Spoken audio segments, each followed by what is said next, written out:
Welcome to Wealth Coffee Chats, folks, for your daily live updates. Get the most out of today's episode by participating in the chat. Make sure you ask some questions, be part of the conversation, have a bit of fun, grab a coffee or a tea, take some notes, and get ready to start your day, folks. Quick few housekeeping rules, though.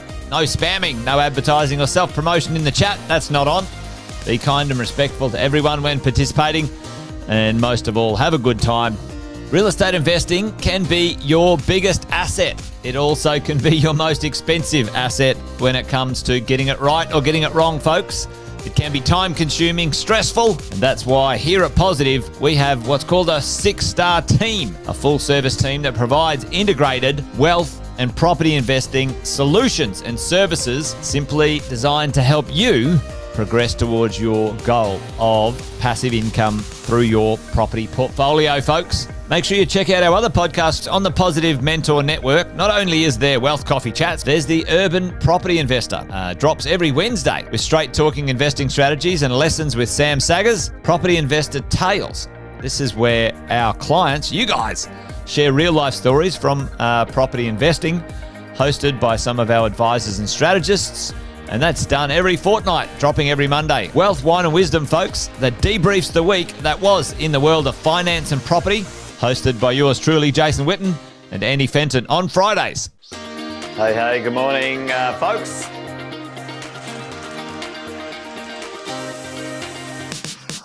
Good morning, everybody. Welcome to another Wealth Coffee Chat. Hope you're well, folks, wherever you are. There it is, team. Morning. Morning, wherever you're tuning in from today. Early bird gets the worm, they say. Here at Positive, we offer a 6-star team. It's a team that help you at every stage of your wealth creation journey.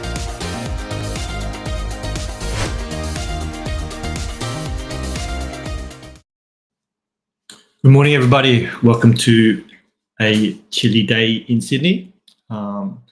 Today is the Finance Friday edition of Wealth Coffee Chat. So, what's a mortgage broker's favorite genre? Interest rate drama. Rate cuts. Rate cuts are pretty much done for this year. Will there be more rate cuts next year? Depending on which economists you listen to at which bank. Some are saying there's potentially 2 more rate cuts next year. Others are saying that potentially there could be a rate increase. Not exactly what we want to hear,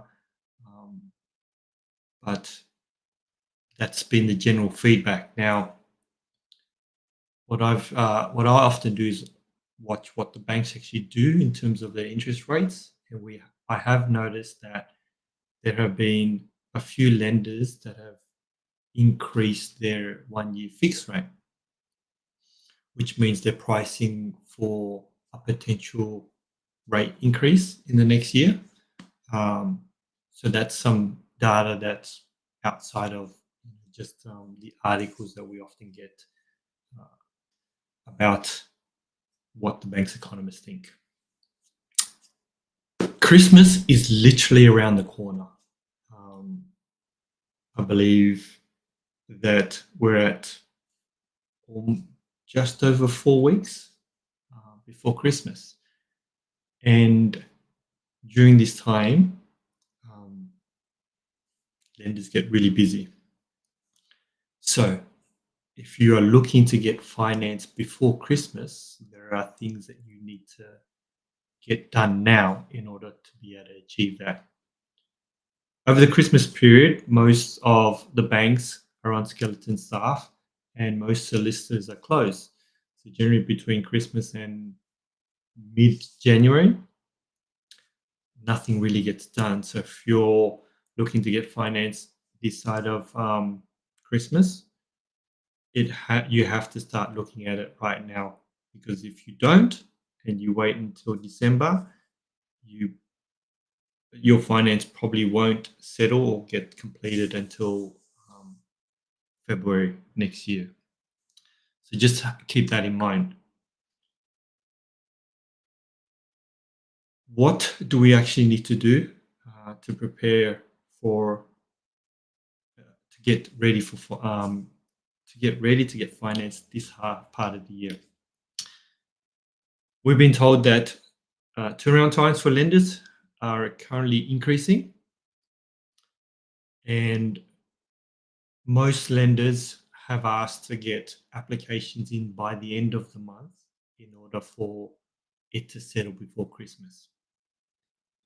Now, if you're purchasing a property, then most of the time you're looking at a 6-week settlement, which kind of means that you still want to get the approval this side of Christmas, but settlement may not happen until mid-January, possibly between mid to end January, if you're purchasing a property and there's a standard 6-week settlement.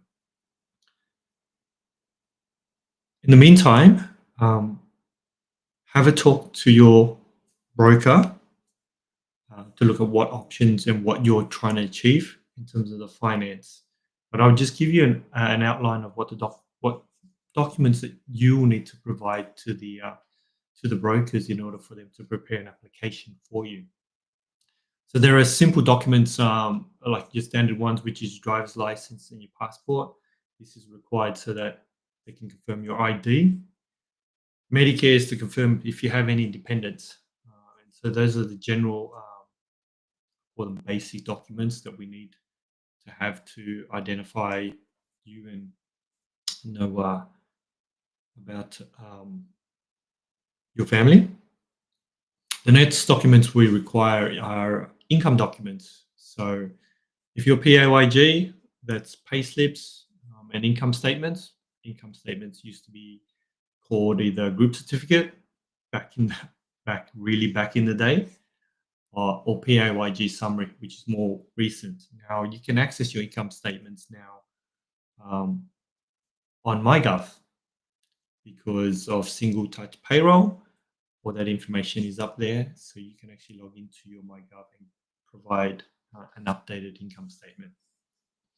Now, if you're self-employed, tax returns and financials and bank statements are the general documents that you'll need so that the broker can actually look at all the different options that are available for you across all the different lenders, whether it's a full doc, whether it's a low doc, whether we have some lenders who do like mid doc, so partial documents, not no documents, or that's the low doc version.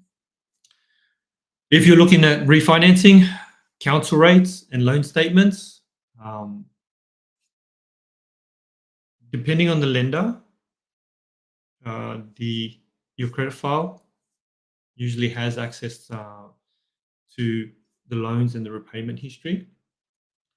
The other one is open banking.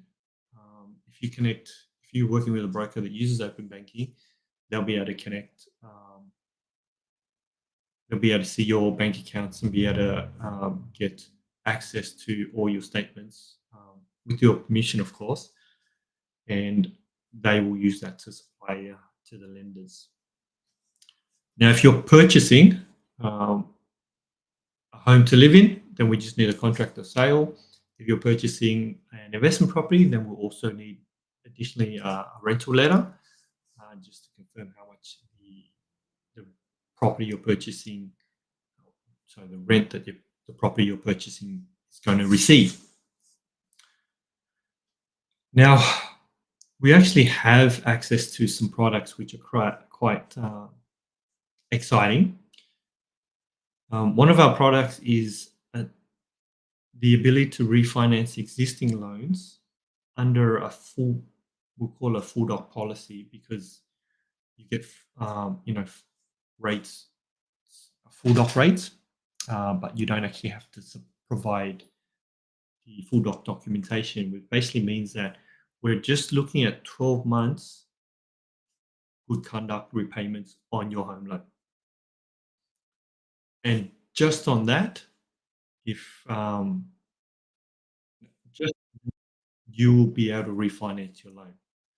Now, these are great for if you've been in a non-conforming loan or a low doc loan, and you've been in that loan for 12 months, then we can actually move you over to a much cheaper interest rate just based on your repayment history. Now, this doesn't only apply to self-employed. If you're PAYG and you've been trying to refinance and you haven't been able to because of employment challenges, then we can still look at refinancing that loan to a cheaper rate just based on the 12-month repayments. The other thing that is also available and might be a great thing before Christmas is that you can access 3% of the equity in your property as part of this quick refinance.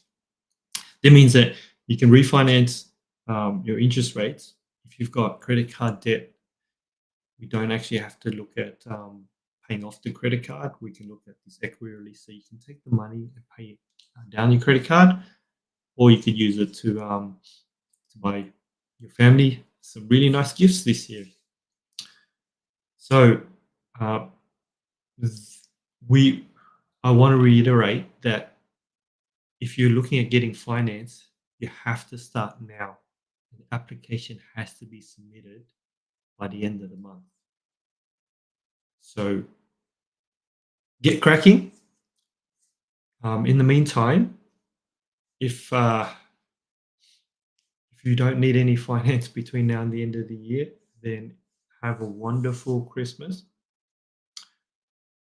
Like I said, there's not a lot of weeks left before Christmas, and this time of year gets pretty crazy with all the celebrations. So if I don't catch up with you, then have a wonderful festive season, and also have a wonderful break. Enjoy your Friday and enjoy your weekend. And Sarah will be catching up with you next week. Bye, guys.